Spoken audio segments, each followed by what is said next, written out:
En esta nueva entrega de los videos de bioquímica vamos a analizar las hormonas reguladoras y contrarreguladoras del metabolismo de los carbohidratos. Bienvenidos. Cuando se habla de las hormonas responsables del metabolismo de los carbohidratos, siempre nos vamos a referir a un órgano en los mamíferos conocido como el páncreas. El páncreas es una glándula dual, significa que tiene secreciones hacia el sistema gástrico, eso se llama la secreción exocrina, pero a su vez el páncreas tiene una secreción endocrina. El páncreas endocrino se denomina los islotes de Langerhans y este páncreas endocrino es el responsable de secretar dos hormonas muy importantes en el metabolismo de los carbohidratos. Dichas hormonas son la insulina y el glucagón. Existen un grupo de células presentes en los islotes de Langerhans denominadas células alfa, beta, gamma y F.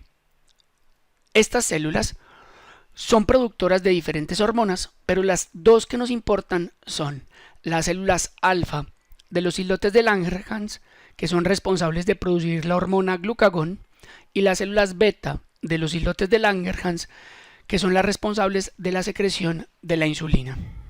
Comencemos analizando la primera hormona, que es la insulina.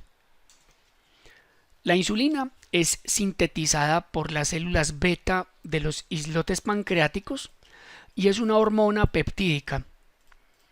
Es traducida por los genes de estas células y en el retículo endoplasmático rugoso se produce una molécula conocida como proinsulina.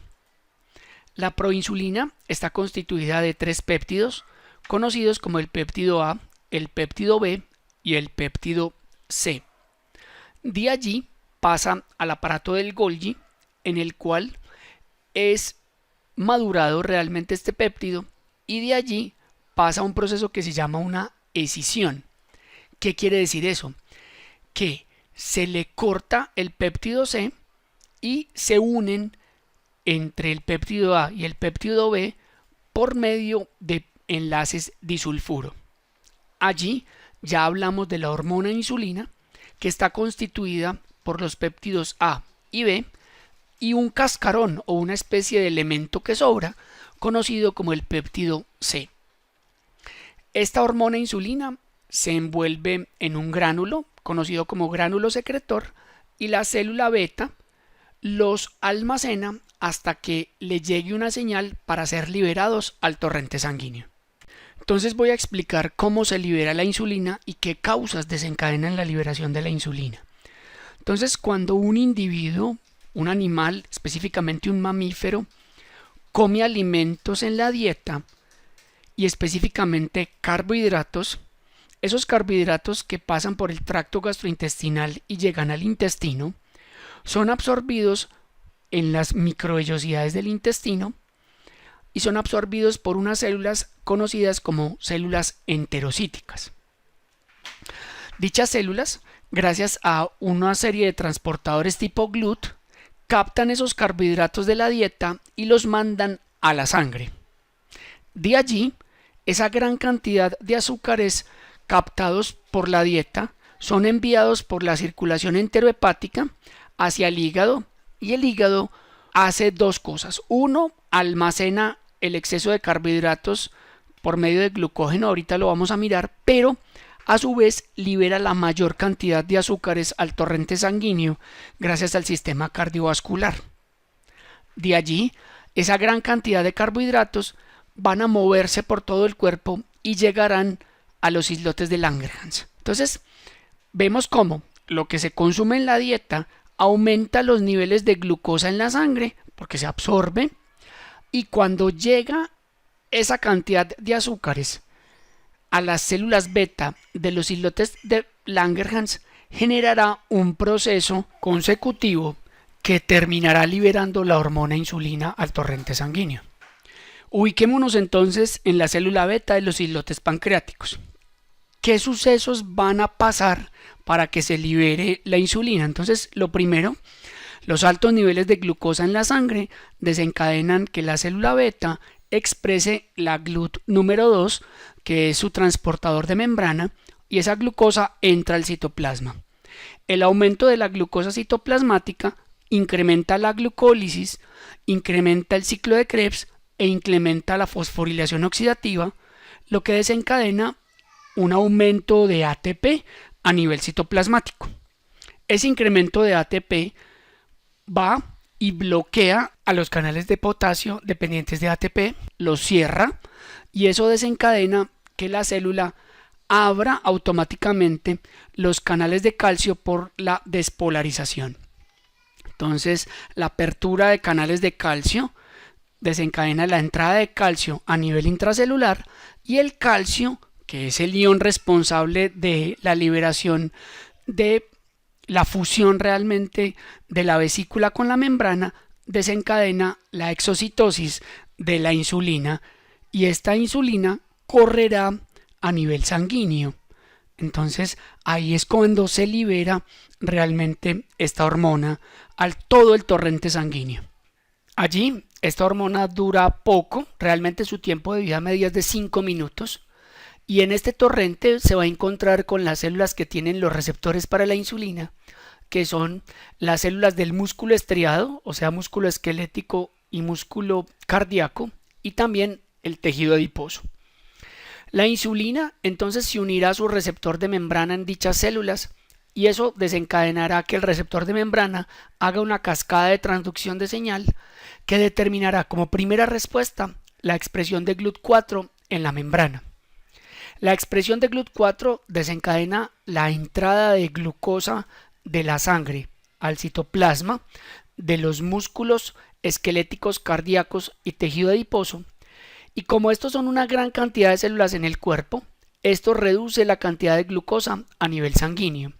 Por eso la insulina es una molécula hipoglicemiante.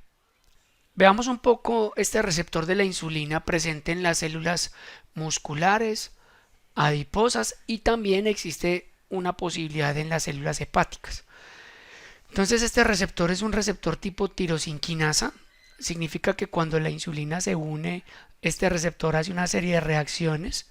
La primera que vimos fue la expresión de GLUT4, pero realmente si vemos aquí la cascada de transducción de señal, nos está generando que la insulina se une a su receptor y eso desencadena una primera reacción mediada por unas quinasas y la primera expresión es la expresión de GLUT4 a nivel del citoplasma. Vuelvo y repito, de músculo y de tejido adiposo. Pero a su vez, otras señales como son las de RAS, las de IRS, desencadenan una serie de fosforilaciones subsecuentes que terminan activando factores de transcripción y activando enzimas. Entonces en el citoplasma de las células va a desencadenar una serie de sucesos que vamos a explicar qué es. Uno, la insulina aumenta la síntesis de glucógeno a nivel muscular y aumenta la glucólisis. Reduce la gluconeogénesis a nivel muscular y hepático y bloquea la glucogenólisis en estos mismos órganos. Vamos a explicar a continuación cómo lo hace. Entonces, la insulina actúa sobre el músculo esquelético y sobre el músculo cardíaco, se une al receptor y como vemos en esta imagen expresa la GLUT4 y activa a los procesos de glucólisis para que se dé energía para la contracción muscular y activa a la glucógenosintasa e inactiva a la glucógenofosforilasa. Eso a nivel muscular. Es más o menos esto, es un resumen un poco más concreto. Vemos como primero se expresa GLUT4, segundo, la insulina activa la exoquinasa para que se aumente la glucosa 6-fosfato y por ende se tenga insumo para la glucólisis y para la glucogenogénesis. Y allí se activa la glucógenosintasa. Vuelvo y repito, esto es a nivel muscular. A nivel hepático, la insulina también actúa, pero solo actúa inhibiendo a la glucógenofosforilasa. Es muy importante aclarar que el hepatocito solo es influenciado por la insulina para que se frene la glucogenólisis. Pero la síntesis de glucógeno a nivel hepático es independiente de la insulina. El hepatocito va a ser susceptible es a la concentración de glucosa a nivel citoplasmático, tema que vamos a ver ahorita más adelante. Entonces, ¿cómo actúa la insulina desde esa perspectiva? La insulina se aprovecha de un proceso que sucede, y es que las dos enzimas, que son la glucógeno sintasa y la glucógeno fosforilasa, están de manera opuesta cuando están de forma activa o inactiva. Voy a explicar un poco este cuadro. La glucógeno sintasa, cuando está en forma hidroxilada, está en forma activa, o sea, trabaja, sintetiza el glucógeno. Pero cuando la fosforilan, ella se apaga. De forma inversa, la glucógeno fosforilasa, cuando está fosforilada, ella está activa, pero cuando se desfosforila, o sea que está en forma hidroxilo, ella queda apagada. Entonces, ese juego de inversión de las dos enzimas, cuando están fosforiladas o desfosforiladas, permite que la insulina haga sus procesos de prender una y apagar la otra de manera secuencial. Entonces, la transducción de señal de la insulina sobre su receptor en el músculo genera que la proteína fosfatasa 1 se active. Esta proteína fosfatasa 1 va y busca a la glucógeno sintasa y allí le quita el fosfato por hidrólisis y activa dicha enzima. La glucógeno sintasa a nivel muscular va y busca la transformación de el UDP glucosa en glucógeno. ¿De dónde vino esa gran cantidad de UDP de glucosa? De la entrada de glucosa a nivel del músculo esquelético. Porque la insulina abrió también la GLUT4. Entonces el citoplasma de la célula muscular tiene una gran cantidad de glucosa que, gracias a la activación de la insulina para la glucólisis, genera una fuente muy intensa de UDP glucosa para que se pueda convertir en glucógeno. A su vez, el músculo tiene una gran cantidad de glucosa para la síntesis de ATP, o sea, hacer glucólisis, y la fosforilación oxidativa. Además, estimula la síntesis de miofilamentos para que el músculo pueda aumentar su tamaño, su masa muscular, y promueve también la expresión de factores de crecimiento para la célula muscular.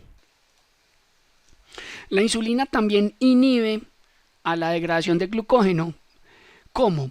Al activar la proteína fosfatasa 1, dicha proteína va y actúa sobre la glucógeno fosforilasa, que, como vemos aquí, está activa, está transformando glucógeno en glucosa 1-fosfato, liberando esa glucosa 1-fosfato, y esta fosfatasa quita el fosfato de la glucógeno fosforilasa y la inactiva. La glucógeno fosforilasa tiene una proteína que, siempre que la ve inactiva, trata de activarla. Esta proteína se llama la fosforilasa sinasa. Esta fosforilasa sinasa, cuando está con fosfato, intenta prender otra vez a la glucógeno fosforilasa, pero la proteína fosfatasa 1 también la inactiva. ¿Cómo? Quitándole el fosfato. Entonces, la proteína fosfatasa 1, que ha sido activada por la insulina, inhibe a la glucógeno fosforilasa y a la fosforilasa sinasa, quitándole los fosfatos. Entonces, como conclusión, la insulina en el músculo esquelético promueve a que la proteína fosfatasa 1 se active. Esta proteína fosfatasa 1 va a activar a la glucógeno sintasa para que se dé la síntesis de glucógeno, y esta proteína fosfatasa 1 apaga a la fosforilasa sinasa y a la glucógeno fosforilasa para impedir la degradación de glucógeno. Entonces, como conclusión, la insulina inhibe a la glucogenolisis y estimula a la glucogenogénesis. La insulina también tiene un efecto sobre el tejido adiposo. Entonces, vemos en esta imagen cómo la insulina promueve la expresión de GLUT4 en el tejido adiposo, estimula la glucólisis, pero en este caso el piruvato producido por la glucólisis entra como acetil-CoA pero no entra al ciclo de Krebs. Sale de la mitocondria y se va a transformar en malonil-CoA, y gracias a la intervención de NAD-fosfatado se va a permitir la transformación del malonil-CoA en ácidos grasos y en triglicéridos por la unión con glicerol. Entonces, a nivel del tejido adiposo, la insulina es inductora de la formación de lípidos, o sea que induce a la lipogénesis muy intensamente. Por eso una persona que consume altas concentraciones de glucosa tiende a aumentar en el mamífero, aumentar el tejido graso. También la insulina tiene efecto a nivel hepático, pero desde el punto de vista de la síntesis de grasas también. Entonces, como vemos aquí, la insulina a nivel hepático promueve la expresión de las enzimas de la glucólisis, la transformación en piruvato en acetil-CoA, pero en este caso ese malonil-CoA que va a dar producto a los triglicéridos y a los ácidos grasos propiamente, este proceso a nivel hepático no es muy intenso. O sea, promueve la formación de grasa en los hepatocitos, pero no crece de manera desbordada. A su vez también la insulina promueve a la síntesis de proteínas a nivel hepático. Es ahí un proceso muy importante. ¿Cómo logra esto a nivel del adipocito y hepatocito? Entonces, la insulina a nivel de adipocito expresa la GLUT4, como los dije, activa a la exoquinasa. ¿Para qué? Para estimular tanto al ciclo de pentosas para dar origen a NAD-fosfatado reducido, como a la producción de malonil-CoA gracias a una enzima que se denomina la acetil-CoA carboxilasa. Esta acetil-CoA carboxilasa es estimulada por la insulina y aparecen entonces grandes cantidades de malonil-CoA. De allí una enzima que se llama la ácido graso sintasa va a tomar el NAD-fosfatado reducido y lo va a utilizar para empezar a sintetizar altas cantidades de ácidos grasos, con el fin de poder guardar el exceso de energía de glucosa transformado en grasa. Es así como podemos concluir dos cosas. La primera, la insulina es inductora del almacenamiento de glucógeno a nivel del tejido muscular. 2. Es inductora de la síntesis de grasa a nivel de tejido adiposo y a nivel de tejido hepático.